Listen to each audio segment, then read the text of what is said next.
Hola de nuevo, hermanos. Soy José Luis y me alegra poder compartir con vosotros otro salmo del rey David que espero sea de edificación. En concreto, me refiero al Salmo 16, que lleva por título Una herencia escogida, el cual dice así: Guárdame, oh Dios, porque en ti he confiado. Oh alma mía, dijiste a Jehová, tú eres mi Señor. No hay para mí bien fuera de ti. Para los santos que están en la tierra y para los íntegros es toda mi complacencia. Se multiplicarán los dolores de aquellos que sirven diligentes a otro Dios. No ofreceré yo sus libaciones de sangre, ni en mis labios tomaré sus nombres. Jehová es la porción de mi herencia y de mi copa. Tú sustentas mi suerte. Las cuerdas me cayeron en lugares deleitosos, y es hermosa la heredad que me ha tocado. Bendeciré a Jehová que me aconseja, aún en las noches me enseña mi conciencia. A Jehová he puesto siempre delante de mí, porque está a mi diestra, no será conmovido. Se alegró por tanto mi corazón y se gozó mi alma. Mi carne también reposará confiadamente, porque no dejarás mi alma en el Seol, ni permitirás que tu santo vea corrupción. Me mostrarás la senda de la vida. En tu presencia hay plenitud de gozo, delicias a tu diestra para siempre. Antes que nada, cabe decir que los apóstoles Pedro y Pablo usaron este salmo en sus escritos en clara alusión a nuestro Señor Jesucristo en Hechos 2, versículos 29 al 31 y en el capítulo 13, versículos 35 al 37, ya que en la parte final vemos la clara referencia a la resurrección y ascensión del Hijo para colocarse glorificado a la derecha del Padre. Porque el rey David murió y fue sepultado, pero como profeta reveló el juramento que Dios le había hecho que, de su descendencia y en cuanto a la carne, levantaría el Cristo para que se sentara en su trono. Por eso David lo vio de manera anticipada por obra del Espíritu Santo y así lo declaró en este salmo, afirmando que el alma del Señor no sería dejada en el Hades, ni su carne vería corrupción. Se trata, por tanto, de un salmo mesiánico. Analizando el versículo 1, vemos que el salmista se dirige al Señor con el nombre de Dios, en alusión al atributo divino de protección según el término hebreo que conocemos como Elohim, como el apelativo más frecuente del Antiguo Testamento y que es el plural del término Eloha, aunque también en ocasiones aparece como El. Con este término que equivale a el omnipotente o el ayudador de su pueblo, el salmista hace referencia a la idea de Dios como refugio.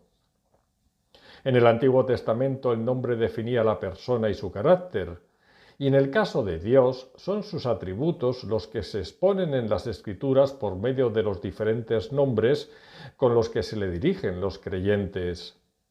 No en vano, en el libro de Job, capítulo 7, versículo 20, el afligido justo se dirige a Dios como el guarda de los hombres. Recordemos también las palabras de Jesús en la cruz, cuando en su agonía buscó el amparo del Padre, exclamando en Marcos 15:34, Eloí, Eloí, lama sabactani, que traducido es, Dios mío, ¿por qué me has desamparado?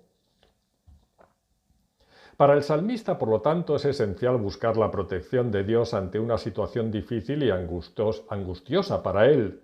De la misma manera que Jesús, como hombre en vida, buscaba la protección del Padre por medio de la continua oración. No en vano, esta defensa divina ya fue profetizada para el Mesías en Isaías 49, versículos 7 y 8. Así ha dicho Jehová, Redentor de Israel, el santo suyo, al menospreciado de alma, al abominado de las naciones, al siervo de los tiranos. Verán reyes y se levantarán príncipes y adorarán por Jehová. Porque fiel es el santo de Israel, el cual te escogió. Así dijo Jehová. En tiempo aceptable te oí y en el día de salvación te ayudé. Y te guardaré y te daré por pacto al pueblo, para que restaures la tierra, para que heredes asoladas heredades. Esta guarda y protección del Padre hacia su Hijo, a su vez, nos es transmitida a los siguientes hijos que hemos sido adoptados por la sangre del Señor que nos ha santificado, al haber sido guardados en Jesucristo por tal sacrificio, como se menciona en el primer versículo del libro de Judas. Por lo tanto, nuestra unión con Cristo nos guarda ante Dios de tal manera que podemos acudir en busca de su protección en todo momento, como hace el salmista.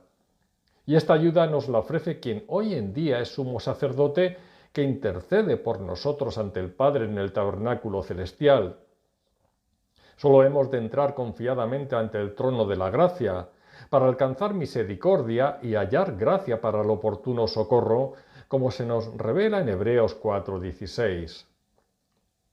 Pero ya antes de morir nuestro Señor, tuvo la ocasión de interceder ante el Padre por nosotros sus hijos, como vemos en Juan 17:11, donde podemos leer: Padre Santo, a los que me has dado, guárdalos en tu nombre, para que sean uno, así como nosotros. En definitiva, como expresa Charles Spurgeon en su comentario, si Jesús oró a Dios pidiendo protección para sí mismo, ¿cuánto más no debemos hacerlo nosotros, sus imperfectos seguidores? Como también escribe Richard Greenham, lo que David suplica en este caso no es la liberación de alguna dificultad o tribulación concreta. Lo que expresa con su oración es un deseo general de protección. El hombre de Dios continúa sintiéndose temeroso de su enfermedad y debilidad y en consecuencia reconoce que sigue necesitando la ayuda y la protección de Dios. Con ello nos brinda un claro ejemplo de la característica primordial que debe priorizar en todos los hijos de Dios. En un mundo tan complejo y corrupto como el que nos toca vivir, el cristiano que desea perseverar y crecer en la fe debe comenzar sus oraciones implorando la protección divina. El celo santo del salmista lo lleva a desear y pedir protección constante, en todo momento y en toda circunstancia, tanto para su cuerpo como para su alma. Esta petición de ayuda se basa en lo que a continuación refleja este versículo 1 del Salmo: porque en ti he confiado. Como expresó Pablo en Romanos 10:14, ¿cómo pues invocarán a aquel en el cual no han creído? Por consiguiente, es la fe la que nos facilita la protección cuando nos vemos atacados por cualquier motivo. Jesús conocía muy bien algo que no dejó de enseñar a sus discípulos, y es el principio de que, conforme a tu fe, sea hecho, como le dijo al centurión que acudió a él para la sanación de su criado en Mateo 8:13. Esta es una regla de oro a la hora de obtener el favor de Dios por medio de la oración. Como de nuevo expone Richard Greenham, el salmista puede invocar a Dios pidiéndole que sea su Salvador porque cree firmemente que Dios es su Salvador.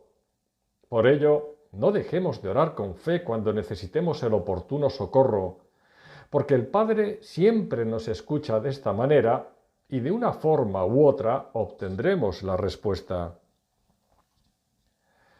En el versículo 2 observamos el pleno reconocimiento del señorío de Dios en la vida del salmista, ya que no es suficiente aceptarlo como aquel todopoderoso y eterno si a la vez no reconocemos su autoridad en nuestras vidas como Señor y Salvador. Muchos cristianos olvidan este aspecto de su divinidad, acudiendo desesperados a Dios solo cuando se hallan en dificultades, para ignorarlo cuando todo les va bien. Y no basta con acudir a un culto para manifestarlo con los labios si del corazón no nace esa palabra. Como expresa Charles Spurgeon, admitir esto con los labios es fácil, pero que el alma lo confiese, especialmente en los momentos de prueba, es una señal inequívoca de salud espiritual. Reconocer a Dios como Señor es necesario si queremos seguir el ejemplo de Cristo, quien a su vez reconoció el señorío del Padre en la prueba mediante la obediencia, asumiendo voluntariamente su papel como redentor de los pecadores en la cruz. Por eso Dios es la cabeza de Cristo en cuanto a este sometimiento voluntario, de igual manera que Cristo es la cabeza de todo varón, como expresó Pablo en 1 Corintios 11:3. Asimismo, cuando el salmista afirma que no hay para mí bien fuera de ti, nos está revelando el contentamiento que debiera ser visible en el carácter de todo creyente.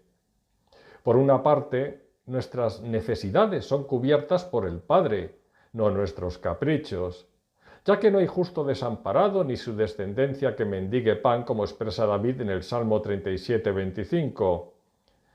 Y por otro lado, todo lo que no viene de Dios podemos considerarlo como algo que no nos conviene. Pero también significa que la autosuficiencia de Dios excluye que necesite algo de nosotros, por mucho bien que hagamos. Si hubiera decidido no salvarnos, su gloria permanecería intacta. El amor que demostró enviando a su Hijo por nosotros nada puede añadir en este sentido, porque Dios es pleno, perfecto, sin carencia alguna. Solo sirve para que nos demos cuenta de que lo que hizo fue hecho por nosotros. De ahí procede nuestro deseo de agradecer y amarle. Somos nosotros los deudores y le debemos todo en este sentido, pero primero debemos reconocer nuestra condición.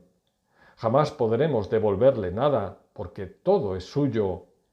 Solo busquemos agradarle por medio de la fe, aceptando lo que nos ha ofrecido a través de Jesucristo. El versículo 3 del Salmo refleja el efecto que en el salmista provoca esa íntima relación con Dios partiendo del conocimiento real de quién es. Se trata de una actitud frente a los hombres, diferenciando a aquellos que también considera santos y merecedores de su complacencia, de los idólatras a los que desprecia según el versículo 4.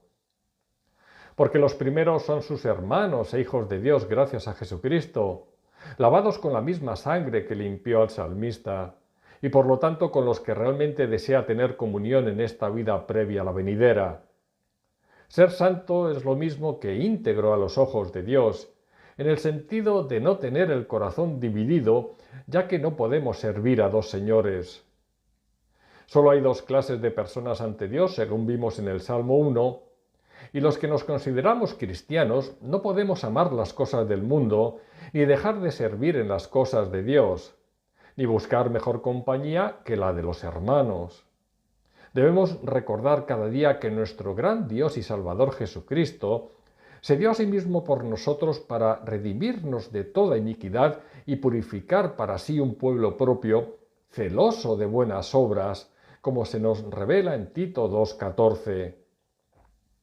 No olvidemos que tenemos lugar reservado en el cielo con Cristo Jesús, como se nos dice en Efesios 2:6, en donde nos sentaremos con todas esas personas por toda la eternidad, con independencia de su carácter o condición terrenal.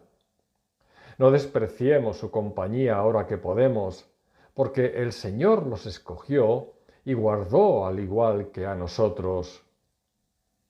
Por eso su complacencia también la tenemos en Jesucristo como intercesor ante el Padre por todos sus hijos. De ahí que los ojos de Jehová están sobre los justos y atentos sus oídos al clamor de ellos. Y claman los justos y Jehová oye y los libra de todas sus angustias, como expresa el Salmo 34, versículos 15 y 17. En este Salmo 16, David es la sombra de lo que Jesús sería para nosotros siglos más tarde como Señor y Salvador de los creyentes. Como contraste, en el versículo 4 se nos revela el sufrimiento de los idólatras. En la práctica no hay incrédulos. Todos son idólatras que solo creen en sí mismos o en las cosas creadas, dioses basados en el ego o en lo creado.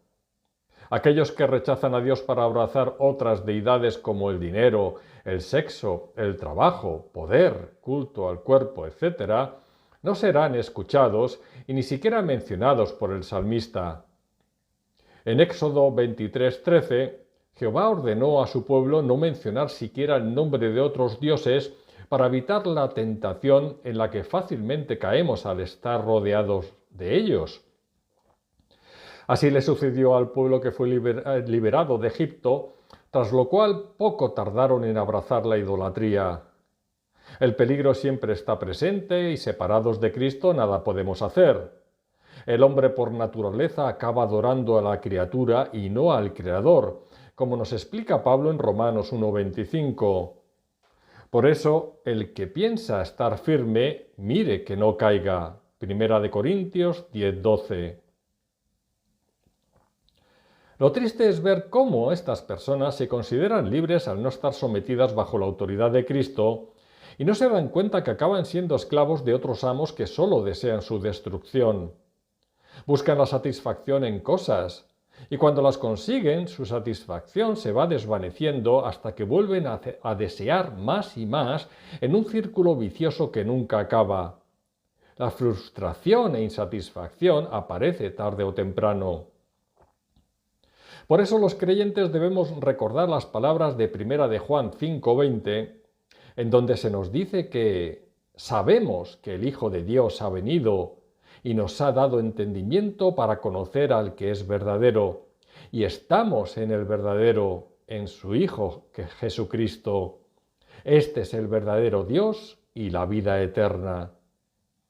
Es decir, solo hay un Dios, un Señor, un Salvador, porque no hay otro nombre bajo el cielo dado a los hombres en que podamos ser salvos. Hechos 4:12. Y solo hay una verdad, Jesucristo, el único camino de la verdad y la vida, y esta verdad nos hace libres. Los idólatras no son conscientes que no lo son al no ver las cadenas que les atan a sus malos deseos y adicciones que no pueden superar. Por eso la advertencia final de 1 de Juan 5:21. Hijitos, guardaos de los ídolos. Todo lo anterior parte de una íntima comunión de David con Jehová, la cual tiene su fruto en la bendición que el salmista recibe en esta vida terrenal, como se nos comienza a revelar en el versículo 5. David confía plenamente en Dios y pone su destino en sus manos para que sustente su suerte. Esto es fruto de una confianza labrada en el tiempo a través de una íntima comunión con quien considera a su Señor, no solo su Salvador, como vemos en los primeros versículos de este salmo. Por ello Dios lo es todo para David, quien llena su copa y sustenta su suerte más allá de circunstancias adversas. Dios es la porción de una herencia gloriosa que ya tiene garantizada en esta vida, porque la vida eterna la disfrutamos desde ahora, desde el mismo momento que aceptamos a Cristo como nuestro Señor y Salvador. Dejemos que otros se aferren a herencias terrenales de bienes que acabarán siendo destruidos por la polilla y el orín, o sustraídos por ladrones, porque sabemos que nuestro tesoro permanecerá para siempre bien guardado en el cielo.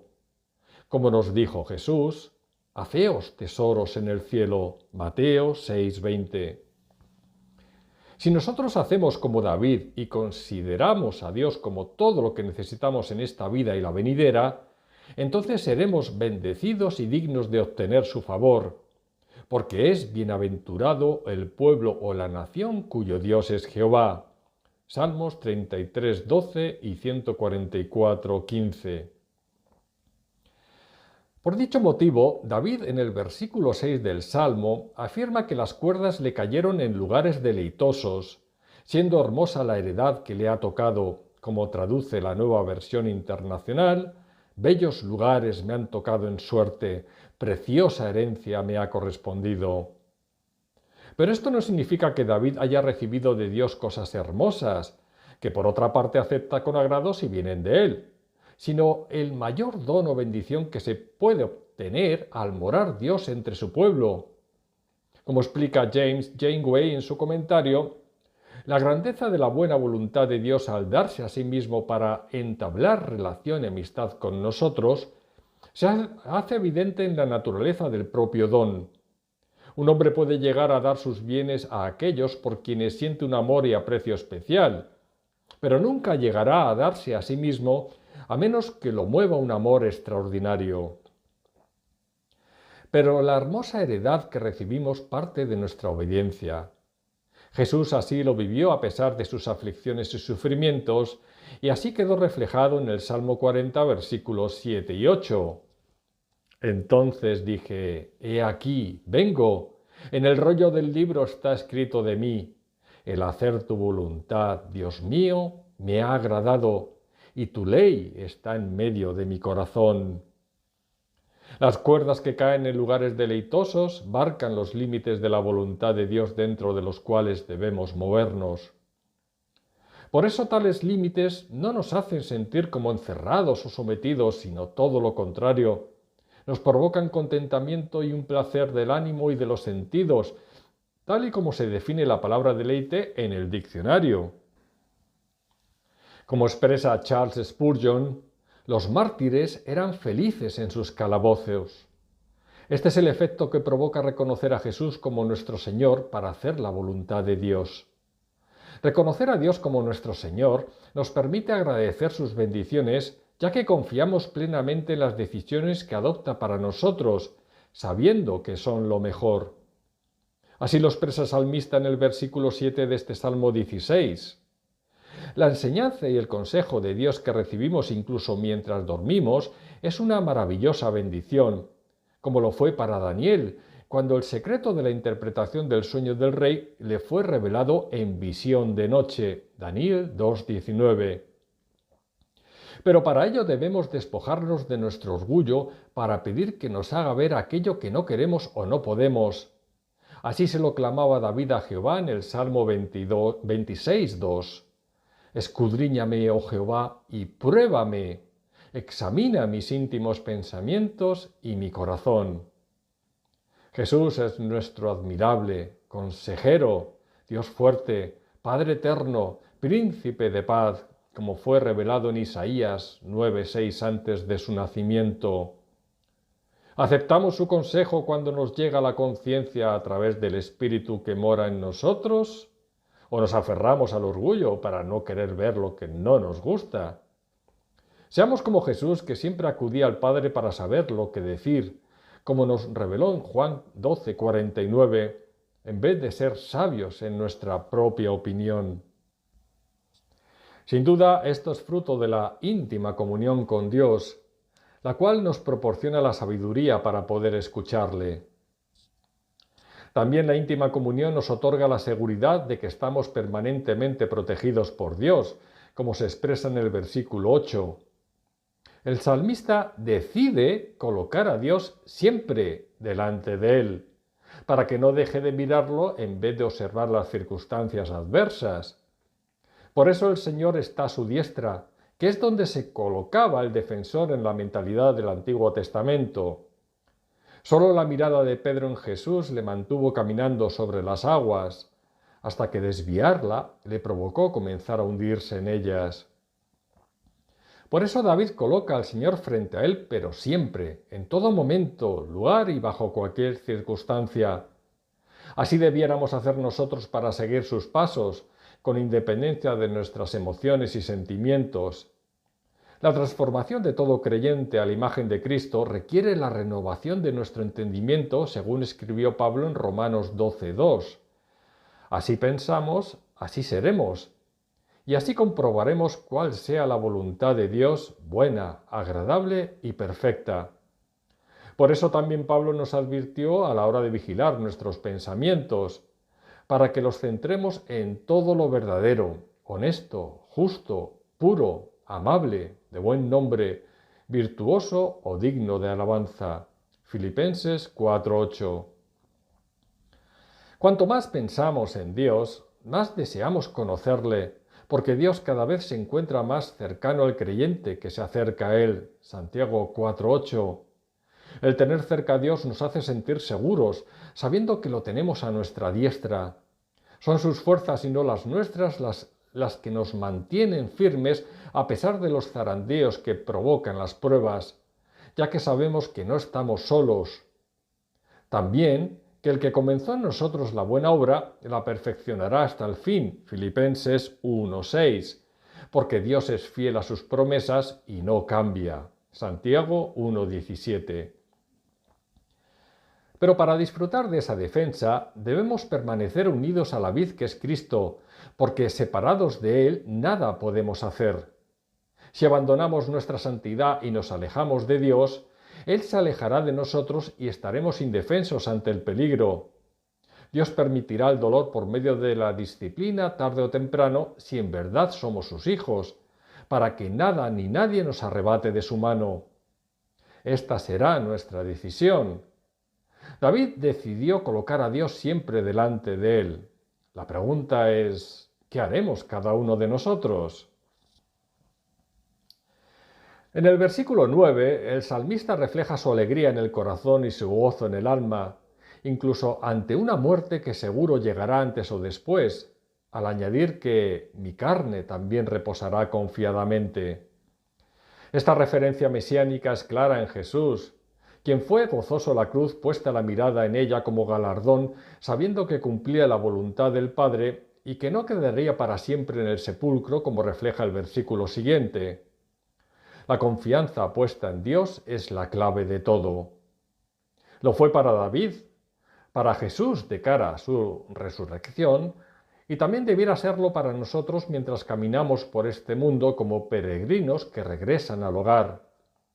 Como escribe el predicador Charles Spurgeon, la fe nos proporciona gozo en la vida y descanso ante la muerte. Es decir, la fe nos otorga alegría en el corazón y gozo en el alma. El carácter agrio y la amargura ante las circunstancias desfavorables desaparecen. Los mártires dan testimonio de ello en las Escrituras. Sin embargo, también sabemos que sin la regeneración del corazón esto es imposible. Según el comentario de Richard Greenham, las cosas de Dios no pueden cohabitar por largo tiempo con nuestras corrupciones. Para que encontremos disfrute en ellas, el Espíritu Santo nos tiene que haber transformado completamente. Este nuevo nacimiento nos mantiene firmes mediante la fe en la palabra, porque tenemos la certeza de que no dejarás mi alma en el Seol, ni permitirás que tu santo vea corrupción, como se nos dice en el versículo 10 de este salmo. Esta es una clara referencia profética del rey David a la resurrección de Jesús, como expresaron los apóstoles Pedro y Pablo en el libro de los Hechos. Como nos explica Charles Spurgeon, la resurrección de Cristo es la garantía y emblema de la realidad de la resurrección de todo su pueblo. Los cristianos, llegando su hora, deben afrontar la tumba con la misma confianza y naturalidad con que van ahora a la cama y dejar que su cuerpo descanse entre los terrones con la misma tranquilidad con la que ahora lo reposan sobre su sofá. Pero fijémonos en un detalle importante, ya que el versículo añade, no permitirás que tu santo vea corrupción. Es decir, solo los santos no verán corrupción, aquellos apartados como pueblo de Dios por la obra expiatoria de Jesucristo. En consecuencia y para finalizar, en el versículo 11 el salmista se regocija al serle mostrada la senda de la vida eterna más allá de la muerte. Se trata de la gloria que todos los creyentes alcanzaremos ante la misma presencia del Padre y del Hijo. Por eso en ella hay plenitud de gozo, no un pedazo como ocurre en esta vida temporal de altibajos emocionales, sino una totalidad de gozo. Pero también esto es aplicado a Jesús, quien tras resucitar ascendió a los cielos para colocarse a la diestra de Dios Padre, como se nos dice en 1 de Pedro 3:22, entre otros muchos textos del Nuevo Testamento. A él están sujetos ángeles, autoridades y potestades, lo que debiera reforzar nuestra confianza en Dios ante las dificultades. En este versículo vemos cómo Dios nos guía por esta vida a través de la luz de su palabra, Salmo 119, 105, hasta que alcanzamos el pleno gozo en la gloria eterna. Necesitamos un guía porque somos extranjeros y peregrinos en este mundo, como se nos denomina en 1 de Pedro 2:11. De hecho, los primeros seguidores de Jesús eran llamados los del camino, al afirmar el Señor que Él era el camino. Pero para que nos sirva de guía, debemos hacer lo mismo que hizo David, es decir, decidir ponerlo siempre delante nuestra, como vemos en el versículo 8, y enfocar la mirada en él para no desviarnos.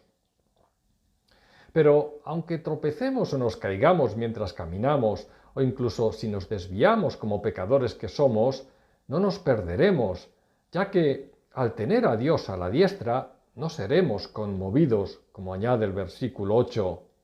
Siempre nos devolverá a la senda correcta antes o después, y si es necesario, por medio de la disciplina. Este es el camino de santidad descrito en Isaías 35:8, por el que no pasaré inmundo, y el que anduviere en este camino, por torpe que sea, no se extraviará. Porque lo que sí que es cierto es que existe la seguridad de que Dios será nuestro guía, y por eso el salmista afirma al principio del versículo 11, «Me mostrarás», en un reconocimiento de lo que da por hecho en virtud de su fe. David sabe que Jehová es bueno y recto, y por tanto que Él enseñará a los pecadores el camino, encaminará a los humildes por el juicio y enseñará a los mansos su carrera. Salmo 25, versículos 8 y 9. El camino es Jesucristo, el único que lleva a la verdad y a la vida. Y para iluminar nuestros pasos por la senda de la vida hacia la dirección correcta con el mandamiento como lámpara, tenemos la luz de la palabra y de la enseñanza. Proverbios 6:23. La meta estará cada vez más cerca, mientras nuestra vida en esta tierra se vaya apagando. Transitamos por este mundo como peregrinos que tienen un recorrido prefijado por Dios. Y cuando lo finalicemos, seremos coronados como vencedores, hayamos llegado los primeros o últimos, gozosos de estar ante la presencia de los que nos conceden el galardón, el Padre y el Hijo, por toda la eternidad. Como escribe el teólogo Thomas Watson, en el cielo no habrá nada que dé lugar ni a la tristeza ni a la aflicción. Habrá gozo absoluto y nada más que gozo. Como mejor se describe el cielo es con esta frase: entra en el gozo de tu Señor. Aquí en la tierra el gozo está en nosotros. Allí nosotros entraremos en el gozo. Y para finalizar, quedémonos los cristianos del siglo XXI con este último versículo del Salmo, pues simboliza la victoria absoluta y definitiva, y en nuestro caminar por este mundo es el fundamento de la esperanza viva que nos da las fuerzas para no dejar de movernos hacia la meta. Pero no olvidemos que todo parte de una fe que nos lleva a mantener una íntima comunión con Dios. Este es requisito necesario para llegar a tener un conocimiento real de su persona. La fe en Cristo nos salva y la salvación nos mueve hacia esta íntima comunión que a su vez nos otorga las bendiciones en esta tierra y la gloria eterna cuando partamos de ella. David lo sabía y por eso escribió este Salmo 16, partiendo de un reconocimiento de Dios como el Todopoderoso, el Salvador, pero también su Señor. Así lo reflejan los dos primeros versículos del Salmo. Pero si nosotros solo aceptamos a Cristo con los dos primeros atributos para obtener cosas o el oportuno socorro en momentos de dificultad, pero no con la autoridad derivada de ese señorío, jamás entonces tendremos lo que David tuvo en vida. No se puede aceptar al Salvador sin reconocerle como Señor. No se le puede ignorar entre semana para creer que lo alabamos cada domingo. Hemos sido salvos para ser liberados como esclavos y convertirnos en siervos suyos, porque el yugo de Cristo es ligero y fácil de llevar y conduce a la vida eterna. Si no aceptamos la autoridad de Cristo reflejada en su palabra por medio de la obediencia y nos limitamos a creer a nuestra manera, no nos consideremos entonces como lo que no somos.